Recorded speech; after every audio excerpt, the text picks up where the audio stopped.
দেখতে দেখতে আজ 1 বছর পুরো হয়ে গেল।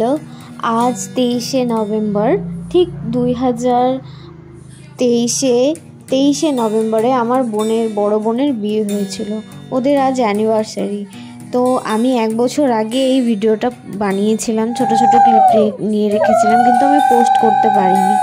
তো আজকে 1 বছর হয়ে গেল ওদের অ্যানিভার্সারিতে আমি এই ভিডিওটা পোস্ট করছি। একদম মানে ওর হলুদ কোটা থেকে শুরু করে বিয়ে পর্যন্ত, বিয়ে করে বাড়ি যাওয়া পর্যন্ত ছোট ছোট আমি ভিডিও বানিয়ে রেখেছিলাম, কিন্তু আমি পোস্ট করতে পারিনি। আজকে আমি পোস্ট করছি এই ভিডিওতে। ওদের আজকে ওরা অনেক ভালো থাকুক। আজকে ওদের একটা অনেক শুভ দিন। ওরা অনেক ভালো থাকুক, হ্যাপি থাকুক, সুস্থ থাকুক। আমার ভালোবাসা সবসময় ওদের জন্য এত থাকবে। আর এই যে ঘাট নিমন্ত্রণ করা, হলুদ কোটা, সব কিছু ছোট ছোট আমি ভিডিওগুলো রেখে দিয়েছিলাম, তো আমি পোস্ট করতে পারিনি। তো আজকে ভাবলাম যে না, ভিডিওগুলো যখন আছে আমি পোস্ট করছি। তোমরা সবাই ওদেরকে আশীর্বাদ করো, ওরা যেন ভালো থাকে। গঙ্গা নিমন্ত্রণ থেকে, হলুদ কোটা থেকে, মেহেন্দি পরা থেকে, শাখা পরানো থেকে সব কিছু রেখেছিলাম, কিন্তু আমি পোস্ট করতে পারিনি। আজকে অনেক দিন পরে পোস্ট করছি। আমাকে অনেক ভালো লাগছে যে আমি ফাইনালি ভিডিওটা পোস্ট করলাম। আমি ভেবেছিলাম বিয়ের কিছুদিন পরে করব, কিন্তু করতে পারিনি। তারপরে আবার ভাবলাম যে এটা ওটা করতে করতে ভুলেও গেছিলাম পোস্ট করব বলে, তারপর অনেক দেরি হয়ে গেছিলো। তো আজ আমি পোস্ট করছি।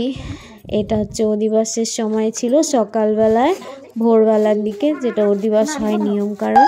এটা দিদি, এটা আমার বোন যার বিয়ে। তোমরা সবাই একটা আশীর্বাদ করো, ও যেন অনেক ভালো থাকে।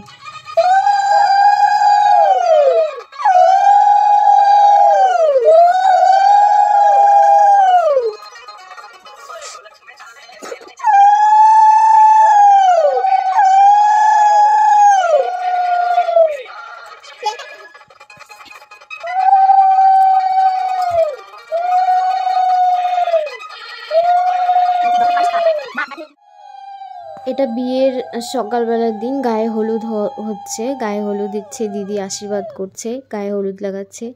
আমি ক্যামেরাটা ধরেছিলাম। আমি একটা ভিডিওর মধ্যে আমি ছিলাম না বোনের বিয়েতে। আমি পরে যখন ভিডিওগুলো দেখছিলাম তখন আমাকে মনটা খারাপ হয়েছিল, আমি একটা ভিডিওর মধ্যেও থাকতে পারিনি, কারণ কেউ ক্যামেরাটা ধরেনি আর আমি ধরেছিলাম, আমিও ভিডিওগুলো করছিলাম।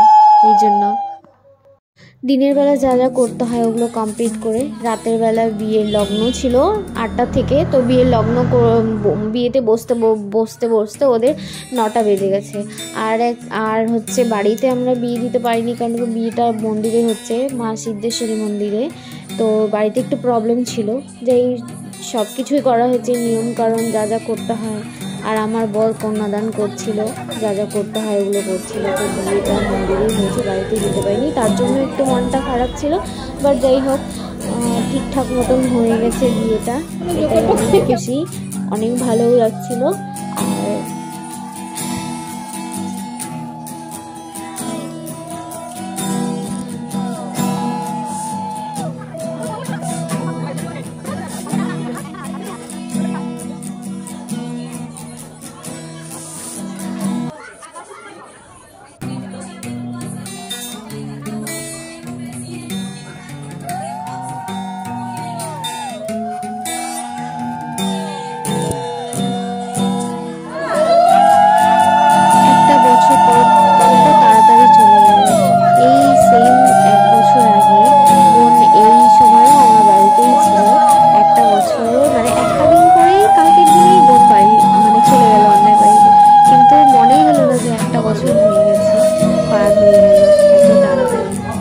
তাড়াতাড়ি চলে যায়, বোঝাও যায় না।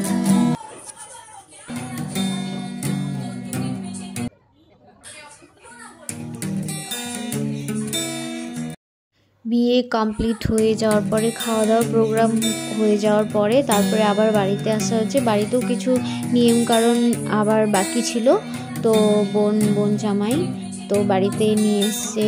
তারপরে বাকি নিয়মগুলো দিদিরা সবাই করছিল, দিদি। তারপরে কি নিয়ম থাকে জানি না, অনেক রাত হয়ে গেছিল। যাই হোক,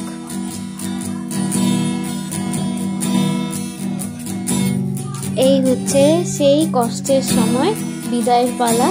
পরের দিন যাওয়ার টাইমে সব কিছু রীতি রিবাজ সব কমপ্লিট করে তারপরে কান্নাকাটি কমপ্লিট হয়ে সেরে এবার যাচ্ছি। তো 1 বছর আগের ভিডিও আমি 1 বছর পরে পোস্ট করছি অ্যানিভার্সারিতে। তো হ্যাপি অ্যানিভার্সারি বোন জামাই, সবাই ভালো থাকো, তোমরা সুখে থাকো, অনেক অনেক আশীর্বাদ ভালোবাসা, হ্যাপি এন্ডিং, লাভ ইউ। আর সবাই ওদেরকে আশীর্বাদ করো, প্রত্যেক বছর যেন এইভাবেই সুন্দর হাসি খুশি অ্যানিভার্সারি মানায়।